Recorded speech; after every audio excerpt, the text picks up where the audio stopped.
നാളാ അതുകൊണ്ടൊരു ഉത്രാടം പാർസലാതെ സ്റ്റേഷനിലിട്ട് പോയിട്ട് എന്തെങ്കിലും വാങ്ങിച്ചിട്ട് വരാൻ.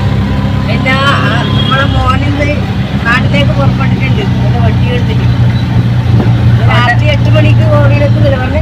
ഇന്ന് രാത്രി 8 മണിക്ക് എത്തും. അതുകൊണ്ട് അനിയന് ഇപ്രാവശ്യം ഓണത്തിന് നമ്മളൊന്നിച്ചില്ല. മഴ ആയതുകൊണ്ട് അച്ചുമണിയും കൂട്ടിയിട്ടില്ല.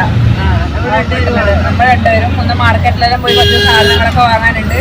അതിന് പോവാണ്. മഴ നല്ലോണം പിടിച്ചിട്ടുണ്ട്. അതിൻ്റെ ടെൻഷനില്ല ഇല്ലത്. എന്നാലും പുറത്തെല്ലാം എന്തെങ്കിലും വാങ്ങിയിട്ട് വരാം.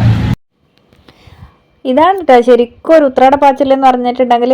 കാരണം ഇന്ന് രാവിലെ മുതൽ വീട് ക്ലീനിങ് ആയിരുന്നേ. ഡെയിലി നമ്മൾ അടിച്ചു വാരും തുടക്കമൊക്കെ ചെയ്യാറുണ്ടെങ്കിലും ഒരു ഉത്രാടത്തിനൊക്കെ നമുക്കൊരു സ്പെഷ്യൽ ഡീപ്പ് ക്ലീനിങ് ഉണ്ടാവുമല്ലോ. എല്ലാ സാധനങ്ങളൊക്കെ എടുത്ത് മാറ്റി അതൊക്കെ തുടച്ച് വൃത്തിയാക്കി അതാത് സാധനത്തെ എടുത്തു വെക്കുക എന്നുള്ളത് ഒരു വലിയ ടാസ്ക് തന്നെയാണ്.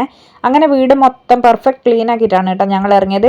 അമ്മേൻ്റെ ഫ്ലാറ്റൊക്കെ ക്ലീൻ ആക്കിയിട്ടാണ് എൻ്റെ അടുത്തേക്ക് വന്നത്. അമ്മ എൻ്റെ അടുത്ത് വരുമ്പോഴത്തേക്കാണെങ്കിൽ ഞാൻ മൊത്തത്തിൽ അങ്ങ് എല്ലാ സാധനമൊക്കെ എടുത്ത് നേരത്തെയൊക്കെ ഒരു പരുവത്തിൽ അങ്ങ് നിൽക്കുമായിരുന്നു കേട്ടോ. പിന്നെ നമ്മൾ രണ്ടുപേരും കൂടി എല്ലാം പെട്ടെന്ന് തന്നെ ക്ലീൻ ചെയ്ത് ചായയൊക്കെ കുടിച്ചിട്ടാണ് വൈകുന്നേരമാണ് കേട്ടോ ഇറങ്ങിയത്. അങ്ങനെ മനസ്സും എല്ലാം നല്ല ക്ലീൻ ആയിട്ട് ഓണം ആഘോഷിക്കാൻ അങ്ങ് മാർക്കറ്റിലോട്ട് ഇറങ്ങിയിട്ടുള്ളത്.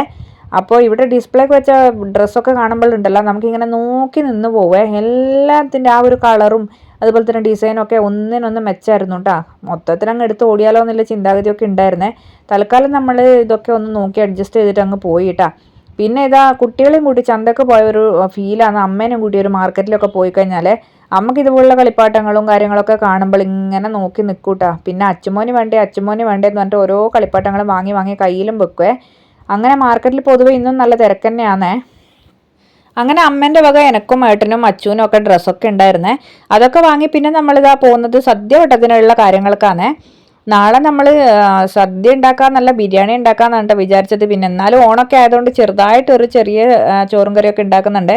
അങ്ങനെ ആവശ്യമുള്ള പച്ചക്കറികളൊക്കെ വാങ്ങി. പിന്നെ ഇതാ നമ്മുടെ ഇല കൂടി വാങ്ങണം. ഇലയിലുണ്ടെങ്കിലല്ലേ നമുക്ക് ഏത് നാട്ടിലായാലും ഇലയിലൊക്കെ സദ്യ കഴിക്കുമ്പോഴല്ലേ അതിനൊരു രസം ഉണ്ടാവുള്ളൂ. അങ്ങനെ അതും വാങ്ങി ഞങ്ങൾ വീട്ടിലേക്ക് പോയിട്ടാ. ഇഷ്ടപ്പെട്ടിട്ടുണ്ടെങ്കിൽ ലൈക്ക് ചെയ്യണേ.